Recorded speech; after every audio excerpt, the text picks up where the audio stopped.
Hey, it's Chris back with another community conversation here on Peaks Island Radio. Today I'm pleased to be joined by Luke Bulla. He's been a singer and a musician for most of his life. He started touring with his family, and he's been playing with famous musicians for much of his career, from Ricky Skaggs to Brandi Carlile and Alison Krauss, the Counting Crows, and a long touring relationship with Lyle Lovett. He's also going to talk about his own solo career, his songwriting, and his attempts at making a record label. We've got all that coming up, and just as a reminder, he's actually coming out to the island tomorrow, May 1st. He's going to be playing at the new Brackett Church as part of Ellen and Ed's concert series, so please do go check him out. Fabulous conversation, excellent musician. You should also check the links to go and listen to some of his music on Apple Music or Spotify, because his fiddle playing is just absolutely fantastic. He's also a guitarist and a mandolin player as well, and he's got a very musical family. I hope you enjoy this really delightful conversation. Thank you so much for joining me today. And I think, Luke, if we could just start by introducing yourself to folks who are listening and tell us a little bit about what it is that you do. Yeah, sure. My name is Luke. Thanks for having me. My last name is Bulla. I was born into a musical family, and I've been playing fiddle for, 40-something years, 41, 42 years now. And it was my family business, what we did full time. And so I grew up on the road and playing music and getting to travel and getting to meet a whole bunch of folks. I got to meet Ricky Skaggs when I was a teenager, and then he encouraged me to move to Nashville, which I did when I was 19 years old after the family band. And then that was my first job in Nashville, was playing with Ricky Skaggs and Kentucky Thunder. And then I got to just have this amazing career playing with all of my musical heroes, over the years after that. A lot of stuff with the John Cowan Band, and played for almost 15 years with Lyle Lovett and his bands. And so have gotten to glean a lot of wisdom from those guys, and from getting to play with those wonderful musicians. But I've also been into songwriting and storytelling, and bringing in the kind of the little bit of the educational part of like where I come from a musician standpoint, from the fiddle background.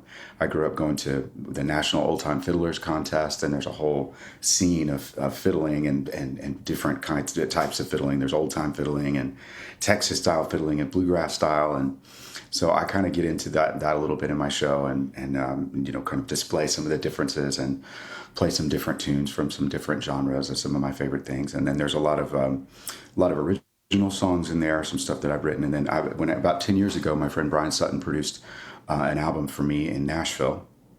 And so I've been out touring, mostly solo, just getting to go share this music and getting to share a lot of stories, and kind of from a lifetime on the road, That's super. One of the things I ask folks is, how did you get into your instrument? And it sounds like you have a slightly different story than a lot of folks, where you had, basically been born into a family that plays a lot of this kind of music. But I wonder, were you always drawn to the fiddle? Was that a family need, or why fiddle as opposed to, some other guitar or that sort of thing? That's a good question. I was exposed to banjo and guitar first. When I was little. Like, my father was from North Carolina and plays banjo and plays guitar. So I'm sure that was the first experience I had, with music. But I remember hearing Mark O'Connor play fiddle when I was like 3 or 4 years old. I mean, he's not all that much older than me, but he was in his, I think he was 19 or 20. And my father went and recorded this live recording, this concert that he did up in Spokane, Washington, near where I'm from. And I listened to that recorded tape from that live concert. And I remember that, I was about 3, 4, and 5 years old. And I just connected with that sound somehow. I knew I wanted to try to, to do that. I was drawn to it somehow. And then it would just happen to be, that they make fiddles in smaller sizes, and they have a lot of programs. And I ended up starting with the Suzuki method, even though fiddling is what I really wanted to do and was inspired to do. That's interesting. For folks that don't know about the Suzuki method, do you mind just taking a minute to explain what that is, and then how that's so different than what you're doing now with fiddling? Yeah, well, it's actually It's one of the most famous, one of the most recognized violin teaching methods around, and it's just rooted in good, solid principles of technique and approach and learning by ear and to read music at the same time, and position and technique and learning, and also the material that you learn going through the books in sequential order. It's gradually get more complex and help you build up the skills and build up the confidence and the strength and all the dexterity, and so it's a really good program in general, just as far as getting young people particularly started. It's good for, it could be good for anyone really, but that was what was available. There's a lot more that's available now, as far as like I know Mark O'Connor has his own method and has his own instructional thing, and there's lots of camps and lots of online instructional things now that are available. It's great. There's a lot of resources out there, but that was what was available for me, and I got started with the technique. It kind of got me started on the right track. It comes from a classical. It comes from a classical place, but it was the teacher that I had, Mrs. Martinez, in Lodi, California. When I first started, I was 6 years old, just turning 7 years old, and she was very encouraging about learning by ear and listening. And we had my sister and me started together. We just kind of had a natural inclination towards the proper technique and the way to hold it, and our right arms were moved fairly naturally with the bow at that age.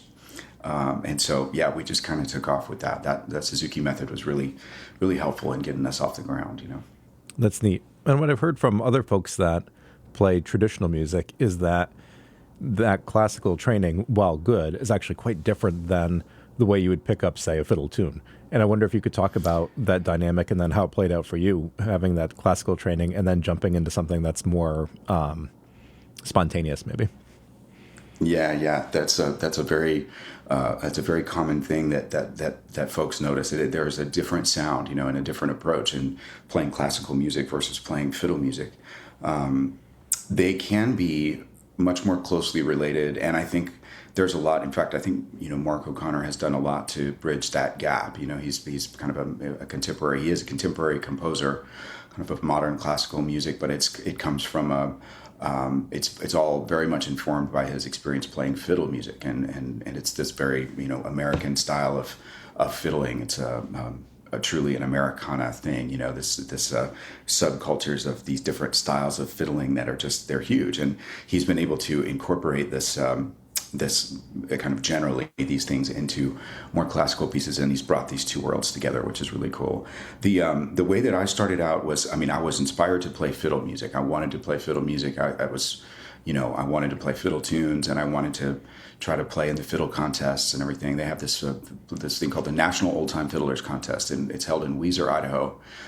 It's just kind of a random place to have the National Fiddle Contest. You'd think it'd be in Texas or somewhere, because that's where this particular style of fiddling originated. But no, it's held up there. It's been up there for 77 or 78 years now, and it's really amazing. It's like all these people come in from all over, and but the fiddling style and the classical thing, the approach are really different. And so I only spent a little while just kind of getting the technique down, getting some of the technique.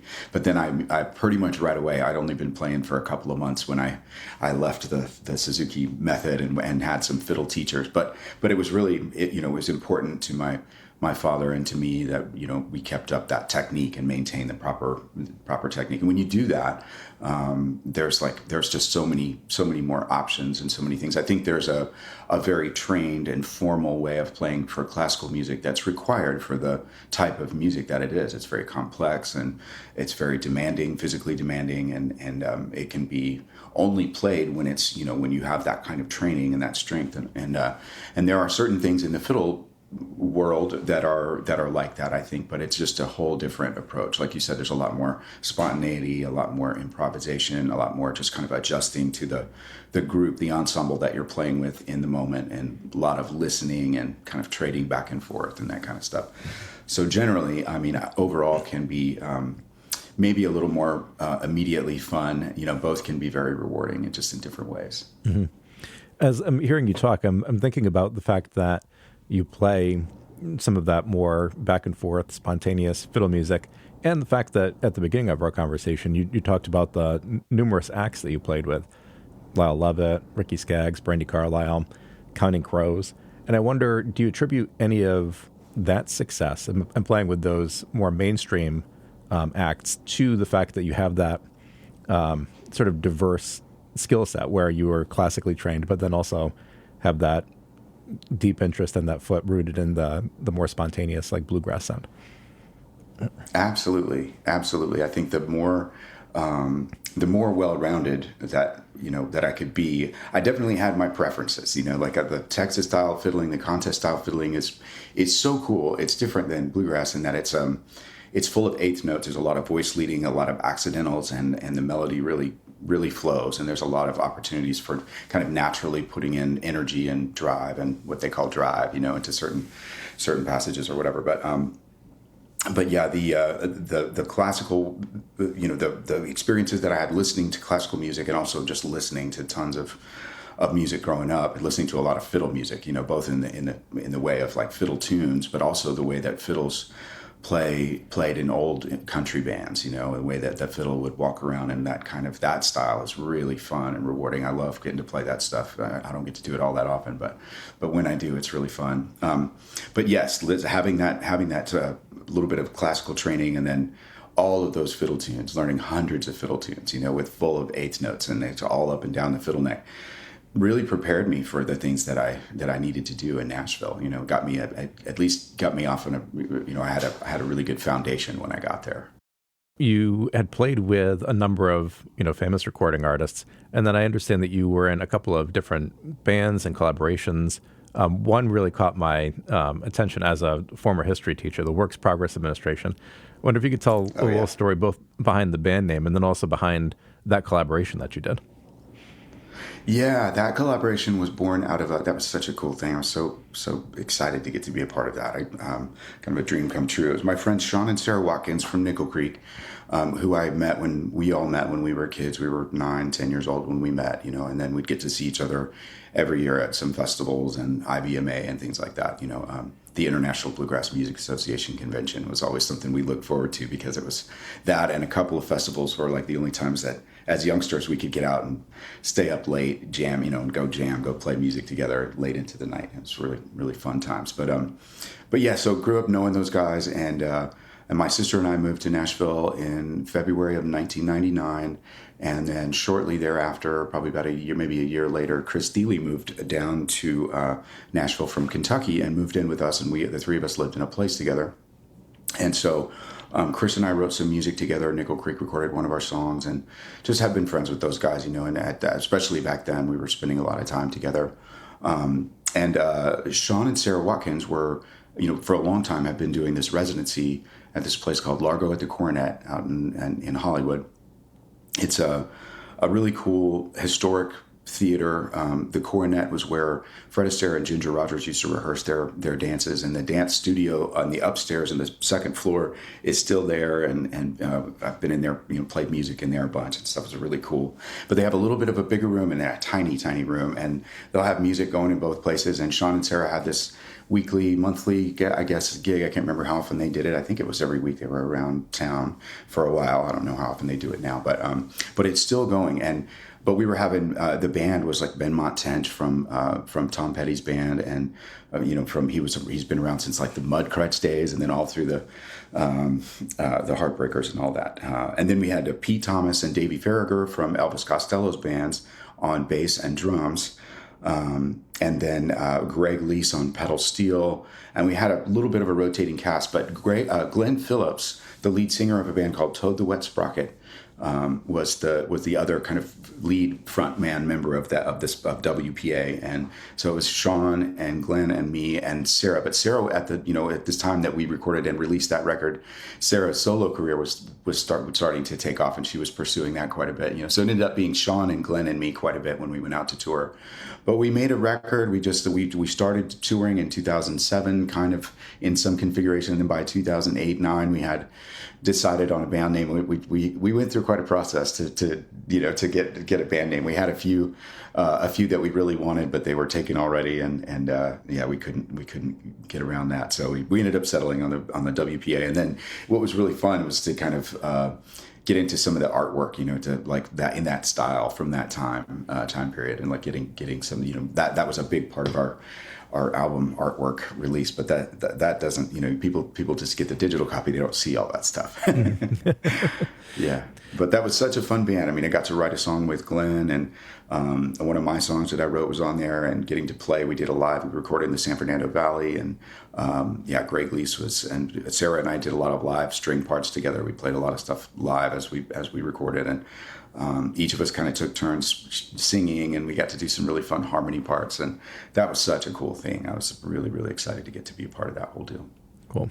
When I hear the name, I of course think of the WPA from the New Deal era, which, in case folks don't know, just a smidge of context, have provided funds to people who were working artists and writers and that sort of thing to document Americana and to document the lived experience of regular people. And I wonder how much of that played into your desire to have that as a band name, and if you felt that was part of what you were doing with your album, and if so, how? Yeah, I think it definitely did play into that. I'm trying, it's been quite a while ago now. We had quite a few different ideas rolling around. I know Glenn really wanted to. He wanted us to he wanted to call us the Shackletons. It's the famous explorer. But yeah, that was taken, and we couldn't use that. But yeah, we definitely, when we started thinking about WPA, and we started doing a little research, and kind of the way that this whole project came together and the way that we were doing it, it did feel like it was appropriate based on kind of what the spirit of what we were doing, and what we were trying to do. I mean, we were just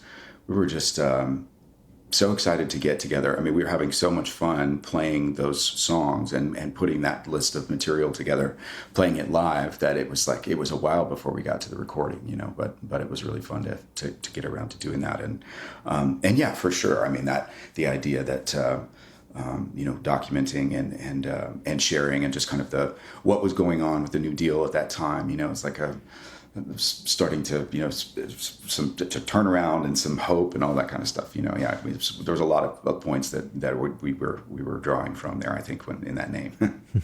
That's great. So walk me through a little bit of your career after WPA. So I know that you had been sort of doing a little bit more of the songwriter thing at that point, and then also you had it looks like co-founded a record label. Yeah, there was the WPA thing was kind of winding down. It was tough to get. It was an ambitious project. We had a lot of people on board, and to get everybody in one place at one time. I mean, now it's unthinkable, but even back then it was like, okay, this is hard to make this work. It's hard to make it work, and it's hard to promote a record, and hard to line up schedules with a lot of different moving parts and all that kind of thing. And so it just got to the point where, they were busy, and they were on the West Coast and I was in Nashville. And so we were sort of wound down by about 2010. That was also the time that I was in the Jerry Douglas band also during that time, all through that time. So I was getting to play this amazing, my music I grew up listening to. That's my favorite music to listen to still. It's just all these my favorite tunes, and getting to play the Mark's fiddle parts on some of these old tunes that I've been listening to. It's just a really wonderful experience. And as a result of me getting to be in that band and being around and playing with Ricky and playing with Sean Cowan band, I was asked to be the fiddle player for the Telluride House Band for a couple of years right around then as well. It was myself and Bela Fleck and Jerry Douglas and Edgar Meyer and Sam Bush and Brian Sutton. And so I got to play the part of, I don't know if you're familiar with that, the record Strength in Numbers, the Telluride Sessions. It was that band. They made one album, and it was Mark O'Connor, Jerry Douglas, Sam Bush, Bela Fleck, and Edgar Meyer. It was the five of those guys. And they still close out the Telluride Bluegrass Festival, except Mark, with the exception of Mark, who's gone on to do other things for quite a few years now. But so Stuart Duncan has been the fiddle player for a long time, and kind of, when he's mostly is the fiddle player now. But there were a couple of years where they asked me to do it. It was like my ultimate dream come true. That was like right after the the WPA thing. And it was also right at the time that I met Lyle. And I was going out and playing on this music cruise called Kayamo, A Journey Through Song, this production company out of Atlanta called Sixth Man Productions had started all these music cruises, and they were really successful, and they were like really fun. And the one that I got involved with was through Glenn Phillips. He brought me along on that first one, and then WPA got to be on it. At that time, I had already been hired by Lyle from that very first time I met Lyle, and then he met me, and I sat in with him, and he hired me within a week, and so I had a lot of things going on, a lot of stuff. And so I had to, once the thing with Lyle got rolling there, 2000, started in 2009. And I tried to keep up with some of the other things. It was a whole lot to keep up with. And it ended up, the touring schedule with Lyle, we would go out for 6 weeks in the spring, and we would play. I mean, the way Lyle likes to work is a lot. So we would go out and do 6 nights a week. Shows are 2.5 hours long, and we do 6 nights a week in a different city every night, and with the large band, we do 11 weeks of that straight. And then, so 6 weeks in the spring, 11 weeks in the summer, and then sometimes a month or 6 weeks in the fall. And so that kept me pretty busy for quite a while, that's doing all that. And then I met my business partner, John Heighthouse, and we started a record label together. We didn't know exactly what we were doing, but we started a label, and he helped me get my record out there, which I'm extremely proud of. I got so many of my musical heroes are on there, and that was kind of what we were basing the label on. Was we were potentially going to be looking for artists like that, and trying to. But the industry it's been changing. It's been changing, and it's hard. It's a little bit hard to keep up with all the the ways that you can do it now. It's all mostly online and through social media and all that stuff now. So record labels and partnerships and all the names and labels, are kind of, they're just different now than they used to be. So there's a lot of self-release capabilities that really don't require label stuff anymore, pretty much. So, but obviously, if it's a big enough thing, it's good to have that involved. But we gave it a shot. We were looking for some artists, and he recorded, my friend John, my partner John, he found a couple of other artists that he recorded and did some EPs, and ended up doing some, a couple of other songs. I recorded a cover of an old Rod Stewart song, Mandolin Wind. Did a couple of things that we released.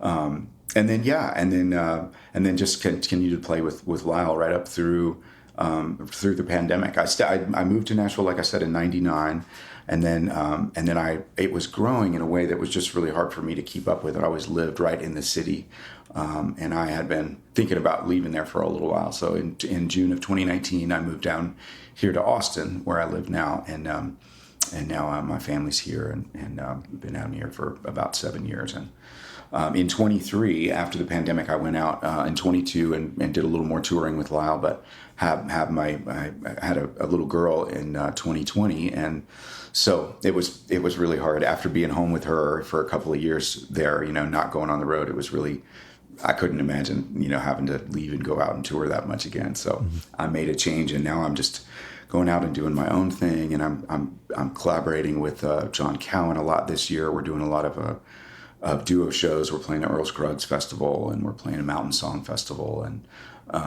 we just got through doing an almost 3-week run. We did a whole bunch of stuff all through Tennessee and North Carolina and Virginia and Maryland, and so lots of cool stuff. Just trying to keep it diverse and trying to write some new material and getting ready to record some new stuff this summer. And so yeah, just plugging away.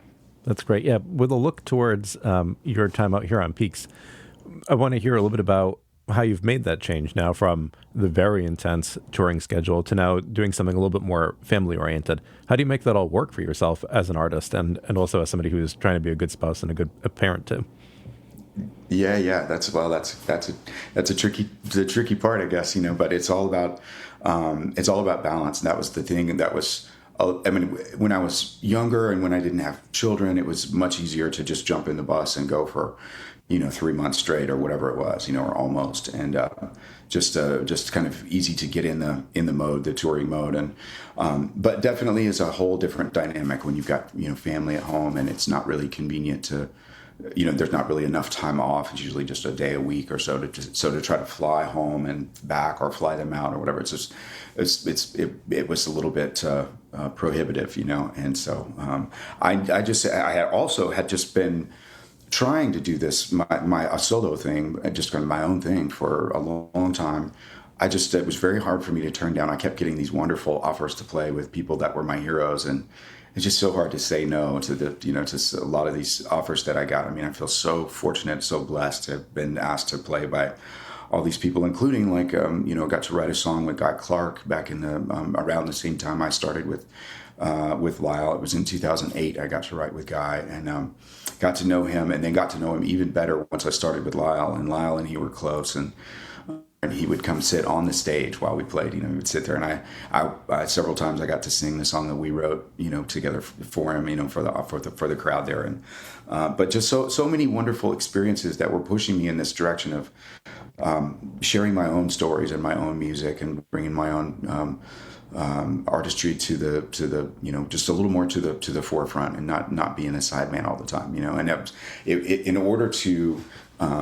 in order to make that work on several levels, I realized that I needed to be able to be capable of going out and just doing it by myself, just going out and playing a show without any other band members. And it was very daunting at first. It's very because it's like adding a whole other instrument into the equation, that you have to manage and play when it's you that's leading the show and hosting the show and having to talk and be witty and all those things, But I had the good fortune of getting to study under Lyle for a long time. He's excellent on stage, and very conscientious and courteous, and has a wonderful memory. He's very smart, and he cares about what he's doing, and so it was wonderful to get to learn from him as far as hosting and talking and all that kind of thing. But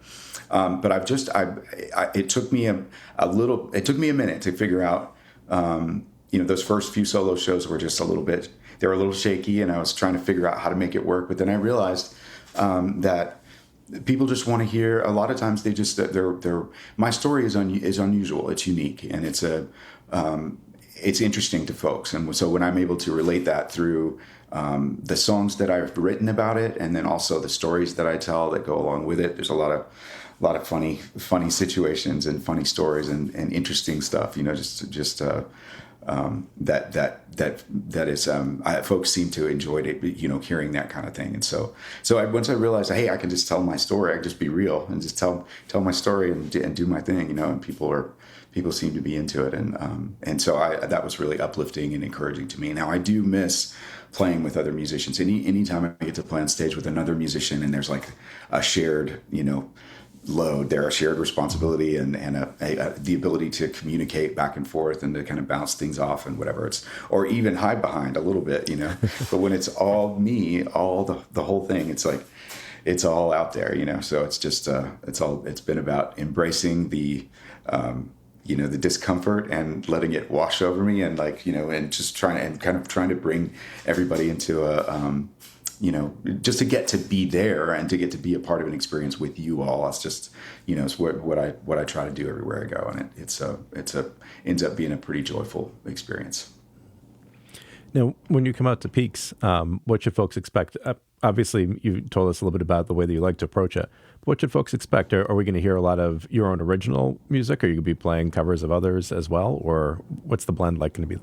What's the blend going to be like? Yeah. It's going to be a good mix of both. I'm going to be, and I don't do I mostly do the covers I do one or two other Guy Clark songs, and there's a wonderful songwriter who I got to know, and got to play on a couple of his records. One of my best friends in the world played with him for years. The songwriter, his name is Malcolm Holcomb. He passed away a couple of years ago, and so I've been singing his songs for the last couple of years.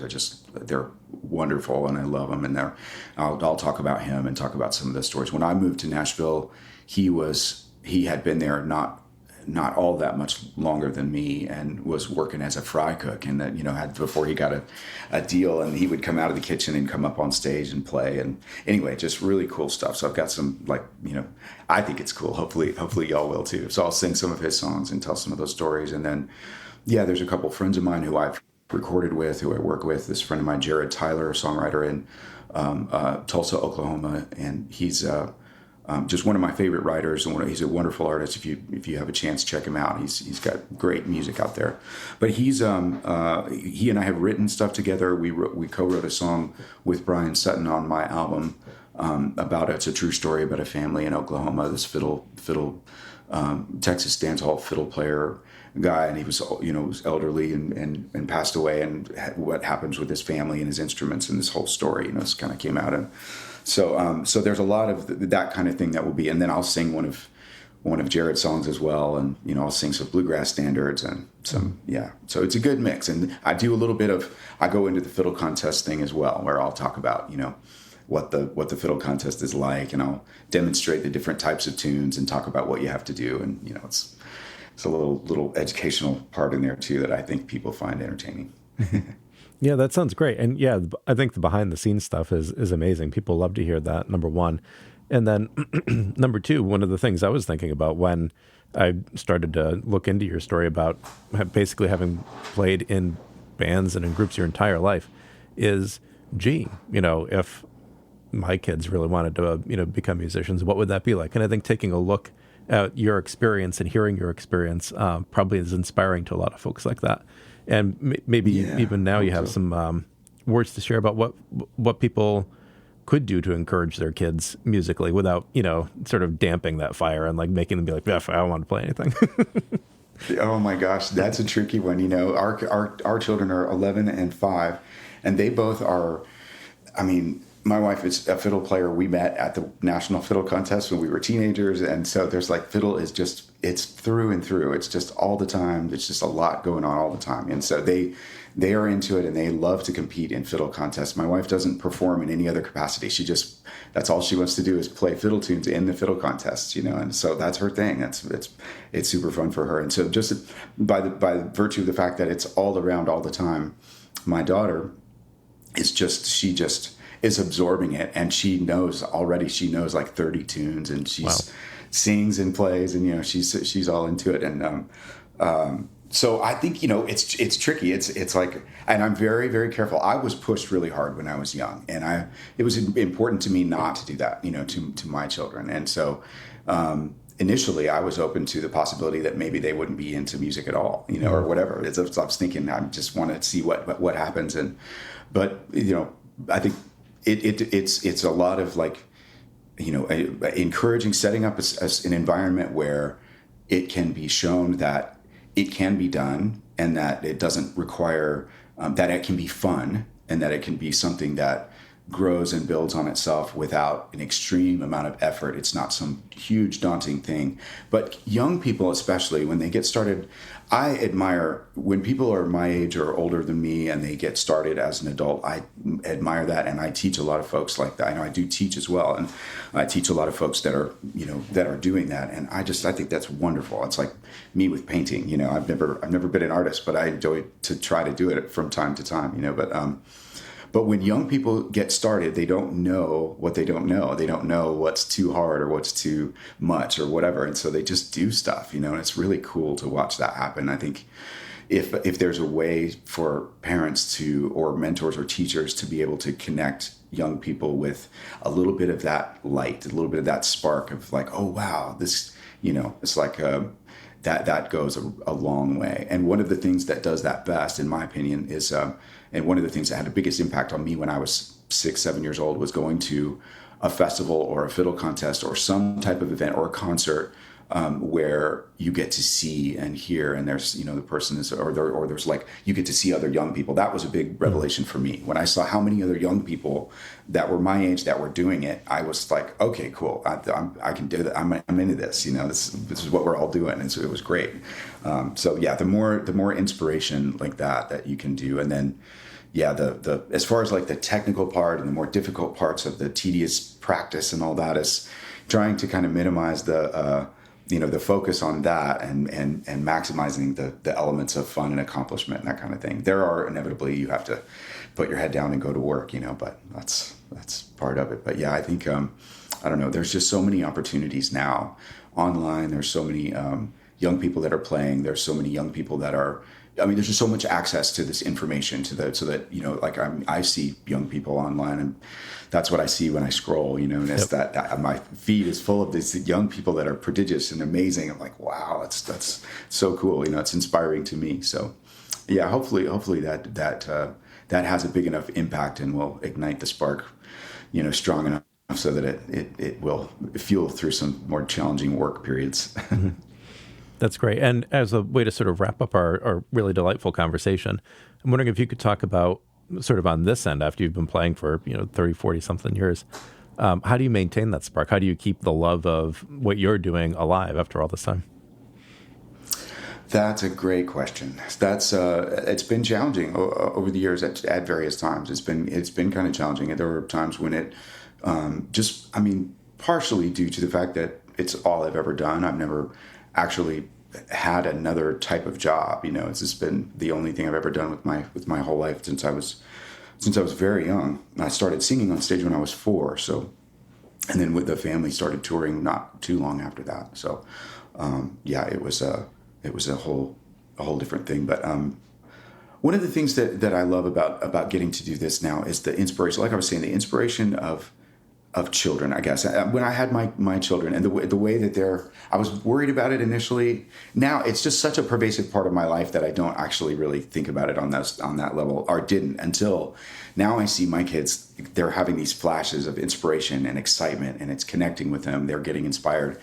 And that is reminding me, like, anytime I get to be around young people, and that's the whole thing about this whole genre, this whole type of fiddling, this type of art, and this American art form it's unlike the classical tradition. It isn't so much written down. It can be written on a sheet music page, but it's more about how it's handed down, how it's shown, like what we call knee to knee, where you're sitting right across from another fiddle player.